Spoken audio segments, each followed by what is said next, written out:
All right, mic check, I'm good.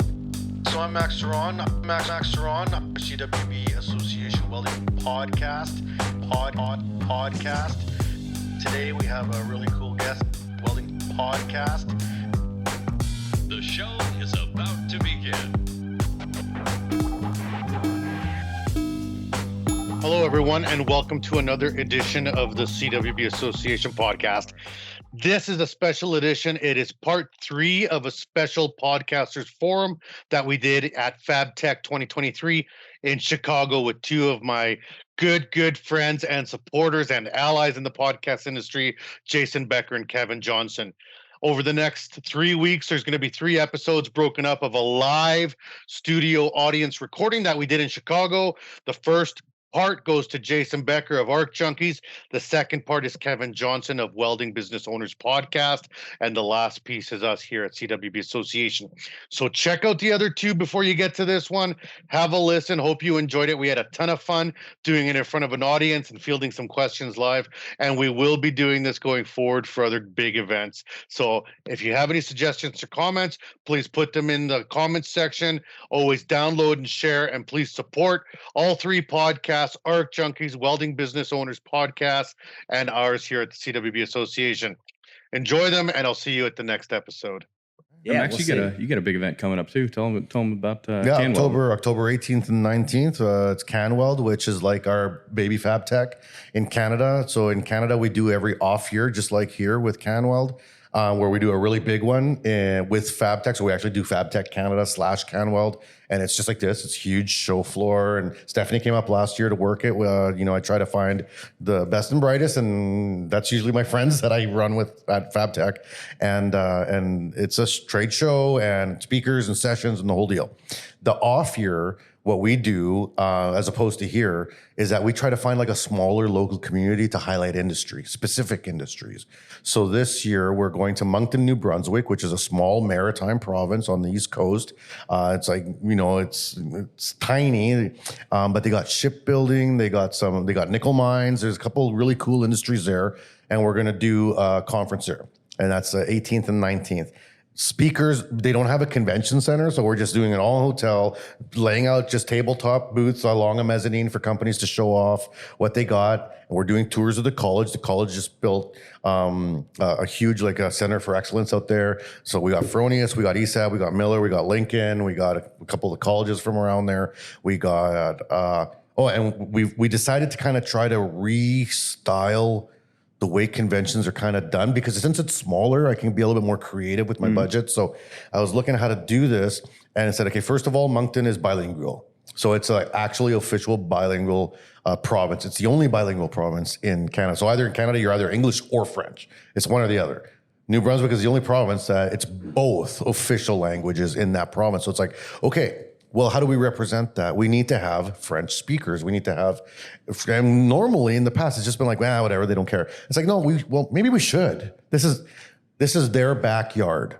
I gotta respect their backyard, because I don't need to come in, CWB, this is the way we do things. That's not gonna make friends anywhere. Yeah. So let's respect it and offer French language throughout the day, both days. So we got sessions running both days in French. If you're there, you don't speak a lick of English, there's something for you to do all day, all right? The other thing is the Indigenous people. This is a beautiful Indigenous culture that's being forgotten around the world. It's their land, it's their rock that we live on and succeed and have great careers on. So we were trying to figure out, how do we indigenize this event? And I was kind of sick at how I had been seeing it done. Having someone come out and be there and be like, hey, you're on treaty whatever land, this is where, see you later, and here's $50, have a nice day. Wow, we really respected that culture. I didn't feel like that was right. So I reached out to the local Indigenous organizations there, and I said, what were the skills before? Skills are skills.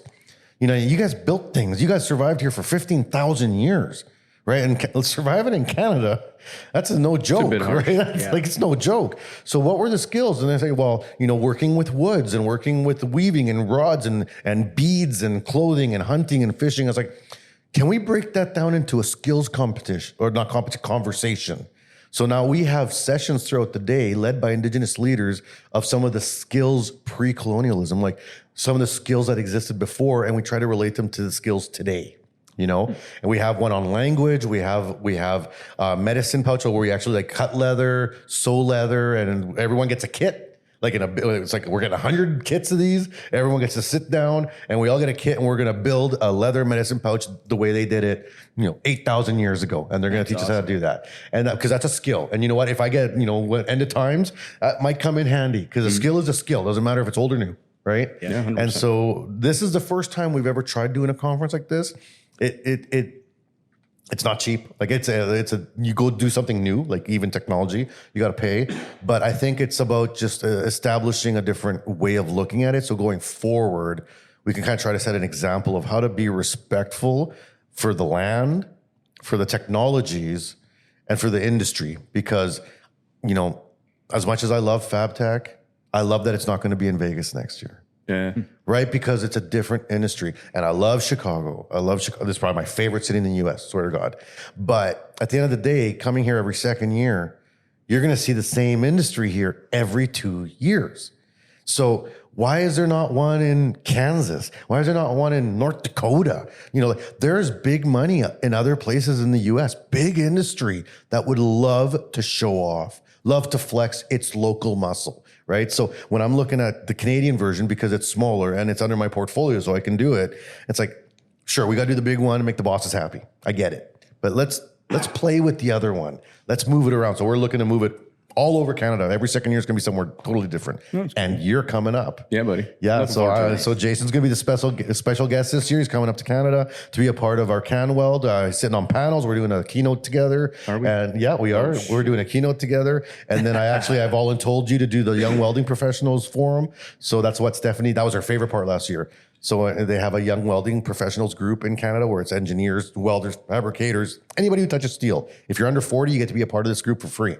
And there's travel involved, and there's a funding, and they get together at CanWeld, and they do like a 3-hour mixer where they just talk as young people to be like, hey, what's going on? And exchange information and what they're doing. And we try to have panel members from industry there just to answer questions.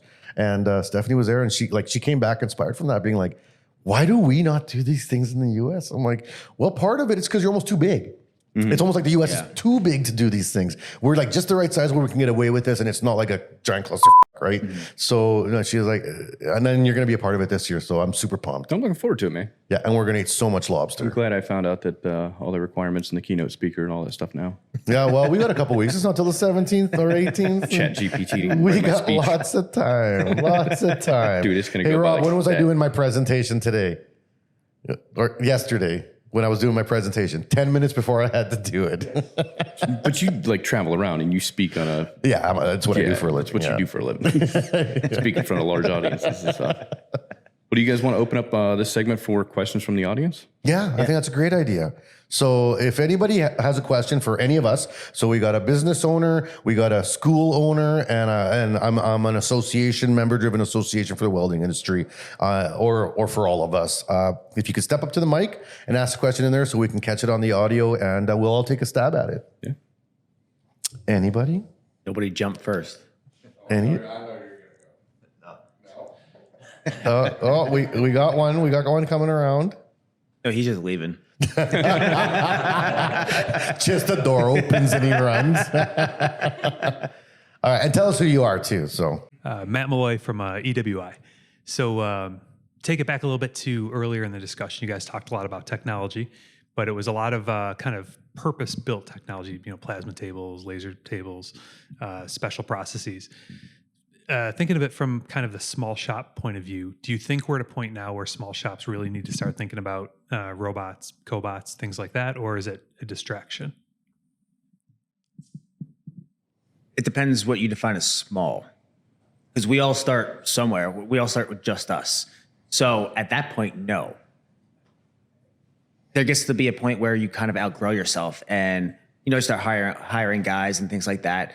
I think that there's a point where you can only do so much as a project manager and an owner, and you have to delegate somebody else to do the management of the people. And I think at that point is where you need to start looking into it. Maybe that is just, what I was referring to as old technology of a plasma table. Mm-hmm. Maybe that's really good for you, the spot that you're at. Maybe you shouldn't have to spend $150,000 on a laser table, laser processor, anything like that. So I think that it depends where you're at. That really kind of dictates what you should look into, and really that your end business goal. Where do you want to be? Do you want to get big? Do you want to stay small? Do you want to get medium? What is the market that you're at dictate? You can't have maybe you can, but you can't have 30 guys in a market where there's only 4,000 houses. You know what I mean? Like, you're not going to stay busy. Are you looking to move out? Are you looking to make a product and ship it out somewhere? So I think that all kind of plays into it. So I really think it's really situational, and where you want to go with where you want to drive your company, because you don't want to get too top heavy with things and not have the work or even the workforce to do it. I kind of think it'd probably be advantageous to specific companies. If they're building parts, a batch of 50 at a time or something like that, same parts. Yes, I could see getting an ROI on that. But if you're just doing one-offs, like Kevin does a lot of custom fabrication work. Every job that comes through the door is not the same. So it doesn't really make sense to, build a stair stringer or a set of railings and then program the robot. By the time you get done with all the touch points and typing everything in, like, I could have had it welded out on its way to powder coat right now. But if I'm doing multiple parts, multiple pieces, if that's the business that I'm in, or, if you have a client that comes in and says, hey, I need 60 of these this week, I need 100 of them next week, I need, that would make sense. If you're doing repetitive parts, but the joint geometry is always changing, it would make sense for something like that. And I think that it kind of depends. It's machine specific. So, if you get a press brake and a plasma table, you can do a huge variety of things versus like a tubing, like a plasma tubing profiler. Well, that's made for, specific diameter. You're not going to do structural steel with that. So a plasma table is super versatile with things. That changed the game in our shop, going from cardboard templates and you soapstone it on and then grinding the edges. Still CAD? My gosh, cardboard CAD. Yeah, cardboard exactly. assisted drafting. Yeah. So something like that could sustain you through 20 guys because it's so flexible versus something like right now, we have an automatic feed cold saw. In our shop, man, we haven't used that in the last, I'm actually selling it because it's a great, I came into it, it was a deal, but I don't use it anymore. I'd rather take that money and invest it towards a laser scanner, and because that's a technology that we're going to use 3-4 times a week. Mm-hmm. You know what I mean? On my end, it's a tough question for me, right? I think that, first of all, robotics, cobots aren't at the end user stage yet. And what I mean by that is, think of 3D printing. 5 years ago, 3D printing was something that it was like hard to attain, technology that was still kind of expensive. And people were not sold on 3D printing as an additive anything, right? But now you can go to Home Depot and buy a 3D printer and the filament and make whatever the you want in your kitchen in half an hour. $200. Yeah, $200. So once you get to that end user point where the technology is so readily available, it becomes visible, accepted, and easy to integrate at all levels. So if my kid can 3D print himself Lego pieces, as silly as it sounds, as a business owner, I'm probably much more willing to accept that piece of technology in my workspace because I trust it. It's already around. It's kind of everywhere. And cobots haven't gotten to the point where I can just go get one to play with, right? I asked at Lincoln when I was there, I'm like, they have a warehouse full of cobots and robots sitting with shrink wrap. I'm like, what are these? Well, they're older ones that have been returned because the customers buy new ones. And some of these customers will buy 800 at a time. So we'll have 800 robots come back. I'm like, well, what do you do with them? Oh, we're not sure yet. Well, give me one. Yeah, what do they run on? Oh, they just run on 240. Well, what the man? I got 240 in my garage. They've got them now running on 110. That's right. So, why is it not out there? That's the first thought for me. The second thought is, at what point, Kevin, when you were talking, I was thinking, at what point do you start looking at a small shop? I'm talking small, like 3 to 5, under 10 employees, and you're looking at a job or what you want to do with a business, and the robot's part of the conversation from the beginning, right? Like you said, 10 years ago, a plasma table was a game changer. Now, plasma tables, like if you don't got one, you're not even in the game. Yeah. So at what point do you start being like, you know what, I'm thinking about opening a welding shop. I'm thinking about it. So I'm going to need a plasma table, a bandsaw, a small robot, and 2 employees.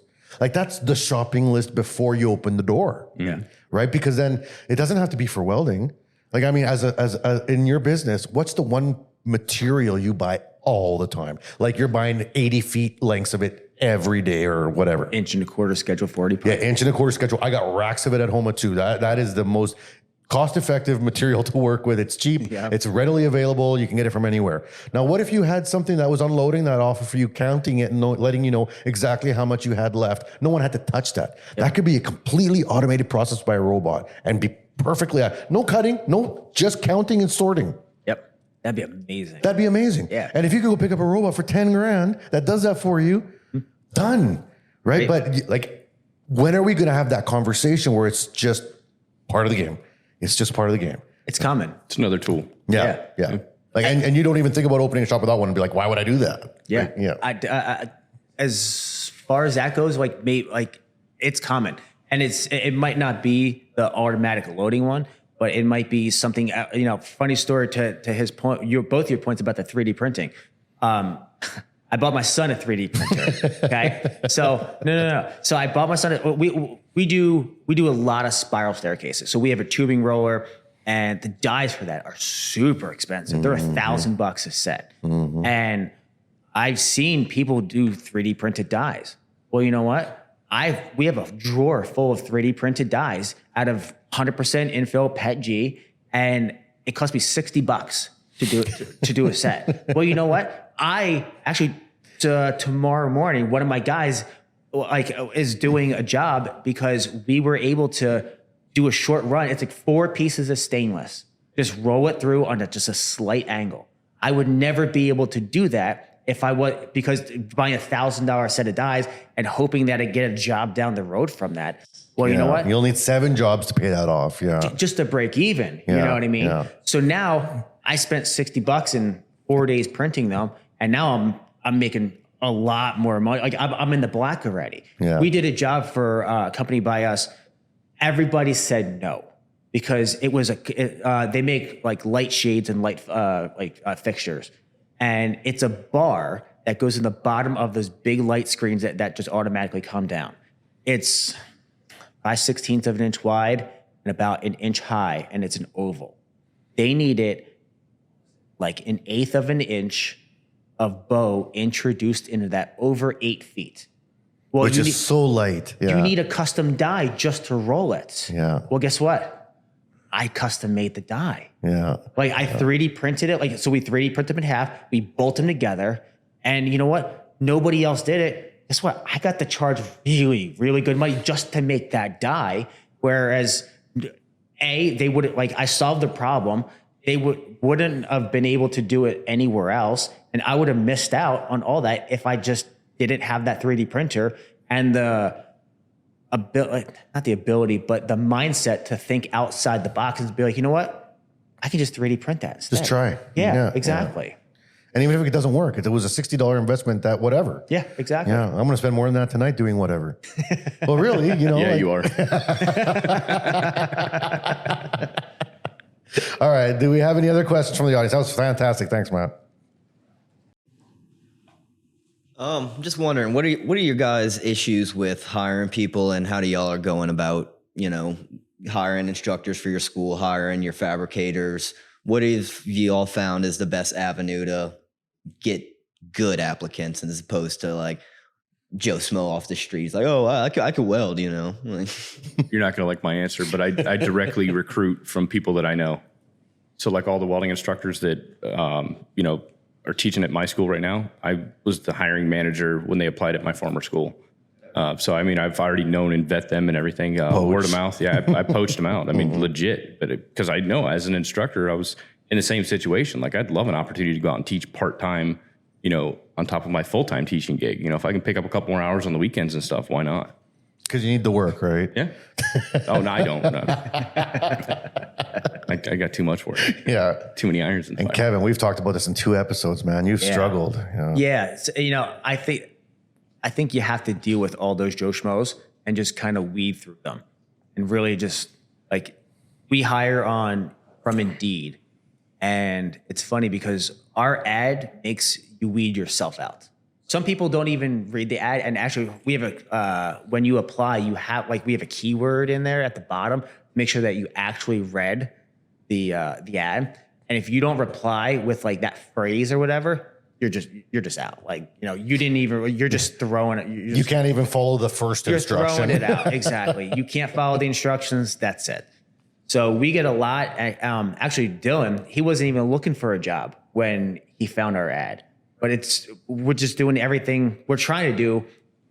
Our tagline is not your ordinary welding company. And we try to not be your ordinary welding company. And that shows in our ad because then you can weed yourself out. So I think what we do is we hire on Indeed and we do the first phone interview, like I said, and then the basic fab test. You have to make a 12-inch by 12-inch square box. It has to be square and it has to look half decent, and you can't take 3 hours to do. Mm-hmm. So it's a constant thing. And honestly, I'm kind of excited about this fabricated Olympics because nobody else is doing that. Yeah. This is kind of, a low key way to hire. At least make the introduction that, hey, we're here. This is what we do. If you ever want to leave, let's talk. Yeah. And I think from my end, what I'd say is that there's a couple different ways you could tailor ads or like when you're looking to hire. First of all, you got to decide if you want a lot of applicants. Weed through the Joe Schmoes. If you want just a lot of applicants, what you do is you just say, need a welder, and put a wide range, say $15 to $35 an hour. You're going to get a lot of applicants if you do that. And you may only be willing to pay 22, 25, but if your top guy makes this, make that the top wage and just see what rolls in, because you may get a rock star that's looking for 35 and hey, take it if you can afford it. But you'll get a lot that are going to be like, hey, they consider themselves a $14 welder. They're going to weed themselves out pretty quick too. I don't really like that way because I don't think quantity is what you're looking for. You're probably looking for quality, right? And so if you're looking for quality, I find that one of the best ways to do your ads is to be real specific, which is the opposite direction, where you say, looking for MIG welder, flat positions, railings, day shifts, put in the information, keywords, and then the people that will apply will have already in their head done some check marks, being like, okay, I know how to MIG. I know how to do this. Yeah, I'm interested in that. Okay, yeah. I'm going to apply for this job. So now the applications that come in are less, but they've already kind of self-declared some of the skills that you want. And you just got to check to see if they're lying or not. Yep. I think one of the things that we do is we put in the personality that we're looking for. Yeah, you're saying you're looking for good people. So yes, you have to make take stick. That is like, if you could be a great person, but if you can't do that, you just can't work for us. Mm-hmm. But if you just like to hole up in your corner, do your 40 and not really talk to anybody, it's not really going to work out in our shop. Like, we want you to be friendly. You have to go meet customers. I want you to shower. Right? Plus, we've all worked with someone that everyone calls stinky. That guy, yeah. But just be friendly, be able to speak in a complete sentence and not drop the F-bomb. Communicate. When you're at a $4 million house. I don't want you to do that, And I think, so that's kind of the aspect that we go of just, you have to fit in with our team. Mm-hmm. You have to fit in with everybody here. If you're big and obnoxious and just yelling at everybody, that's all. You may be really, really good at what you do, but you're just not going to fit in. Yeah, you're going to poison the well. You're going to poison exactly. the well. Yeah. I'm already that guy. We can't have two of them. You don't need the competition. Awesome. Is there any other questions from the audience? Maybe we got time for one. I think we've already gone over time, but maybe one more question. Oh, Daniela. All right. Uh-oh. This is going to be for real. Here we go. Yeah. Just going to move this down a little bit. Hello. It's really great to meet you all. It's a pleasure to be here. Thank you. Yeah, I just wanted my 5 seconds of fame here. Thank you. Okay, I have a great question. It's for all three of you. Tomorrow, if you decided you wanted to retire and you now need to hire to fill your position, referring back to skills, what type of skills and credentials would you be looking for to fill your position right now in your role? Thank you. So much for a short one. Kevin, you go first. Well, I mean, You got to replace yourself. I'm just going to describe Dylan because he's right there. But so if I ever die, you get this, okay? He might have an insurance policy out on you. Be Oh careful. man. I mean, I take that back. Oh man. So, you have to have a long-term vision. I think that's one of the things that I don't always struggle with it, but I'm a big picture kind of guy. So I see what our company's going to be in 20 years. And we're getting there, and we're not quite there yet. So you're going to have that vision and the drive to go and accomplish that vision. Even if it's not my vision, if I'm not there, I would say, man, it's the drive, the vision, the integrity to hold up. Like JMW Fabrication has a really good name in our area because of intentionality of, we do what we do, what we say we're going to do. We show up on time. We do really good work, and it's taken us a long time to get there. So I think integrity and these are basic. Integrity, drive, and work ethic are probably my top three that I would really need to hire for to take over my spot. And I mean, Dylan's got all that. So, I'm not looking to retire yet, but Sounds like someone's getting a raise. Hey man, step it up. It's on record. Step it up because I want to retire. What about you, Max? Oh man, like for the role I have now, what I'd be looking for is vision. That's an important one. I preach vision, like allowing people to be creative.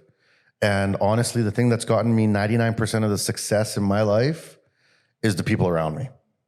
So being ready to hire or find talent and nurture them and leave your ego aside. If you can contribute. If you can teach. If you can mentor. But sometimes it's time to shut up too. Yeah. And when it's time to shut up, you got to know when it's time to shut up and listen. And that's a tough pill to swallow as you get older and you start getting more professional. You start to kind of get into the I know it all world, which you can't go there. You can't go there. You got to be ready to stay humble and just know that there's always more to whatever you think you got figured out. There's more. So whoever would have to come into this would want to have that same vision. The other piece would be you got to know how to weld. I work for an organization like the AWS, CWB, AISC, CISC. In these companies, we get to make major decisions that affect the welding and steel industry, thousands and hundreds of thousands of people. And you want that to come from a place of experience because you can't pull that out of a book. You can't pull that out of a class. No university is going to teach you. You want someone to have real world experience because you're affecting people's lives. So for me, that's helped me a lot. Being a welder for 27 years now, before I make any decision, I think like, how would this affected young Max? Mm-hmm. How would this have affected my work, my job? Would I have lost a job if I changed that? You know what I mean? So I would hope that the person that replaces me has some form of field experience or work and take that into account when they make decisions. I passed it off to Max because I needed a little bit more time to think. Because, I know. We know. That's why we did to Kevin first. no, yeah. Right under the bus and backed right up. I felt it, man. No, just for the simple fact that I run 3 different businesses, so I wear a lot of hats. But I think, just trying to find something in commonality with the 3 different things that I do. I mean, it's all of them are based around welding. But I'd say passion, drive, and teachability. That would be the biggest things. I don't need the credentials. I don't need the CWI, the CWE, like all the other BS that comes with it. Are you passionate? And can I teach you? And do you have the drive? Yeah. If you've got those 3 things, I can teach you anything. I mean, and the ability to weld because, like I teach welding. Yeah. And I do weld consulting. So like having the ability to weld, I mean, that's definitely going to be a major thing. But I mean, there's a lot of welding instructors out there that just can't weld. And they mail it in. They mail it in. Yeah, they phone it in. They got no business teaching. So I'd say, passion, you got to be passionate about what you're doing. Each of the 3 companies, I'm passionate about what I do, whether it's the podcast, the testing, or the training. I've got a passion for welding, bringing up the next generation, helping to educate, help educate and inspire the next generation of welders. That kind of goes into all 3 of the different companies that I run, not just the podcast. But yeah, the ability to like teachability, going out, training, getting additional education, being a lifelong learner. And it's came up every day this week in all the different groups we've been hanging out with. We've probably heard it like 30 times in 3 days. But you can't teach ambition. You just can't teach ambition. That's just something it's inherent in your nature. Yeah, either you have it or you don't. We're talking skills versus talent. Ambition is a talent. Like you're born with it and you can nurture it. 100% you can nurture it, but you can't pull it out of thin air. Right? You just can't pull it out of thin air. And when you see someone who's ambitious, and they might be terrible at a lot of other things, but if they're ambitious, you got a lot to work with. You got a lot to work with. The road's open. But if you got someone with no ambition and all the skill in the world, that's a short leash. Yeah. That's a short leash you're running with. So it's a thing that I think all the 3 of us have. It's what makes us friends, because we talk to each other and we get each other pumped up. We're, like, whoa, like after the last podcast, we were talking about your business for like another half an hour, being like, you should do this. And what about this? And we should have recorded that. We'd have had more audio. But it was like, we get pumped up about what we're doing. We text each other about projects and, hey, what do you think about that? And we get all happy for each other because we feed off ambition, and ambition is not a selfish thing. It's not necessarily that I want to be ambitious for me. Like you said, to help others. I'm ambitious to see things grow, right? Yep. Well, cool. You wanna close this out? No, I started it off. Someone else. Okay. Yeah. Anybody else have any questions? All right. So this has been the first podcast extravaganza, live studio audience, CrossPod. Thank you all so much for coming. It really means a lot to us that you would kind of give up the last half of your day of Fabtech to come out here and listen to us 3 yak behind the mic. So we really appreciate it. Hope you guys like the podcast. Make sure you subscribe so you never miss an episode. We'll probably divvy this up into 3 equal segments. So I'll take the first hour.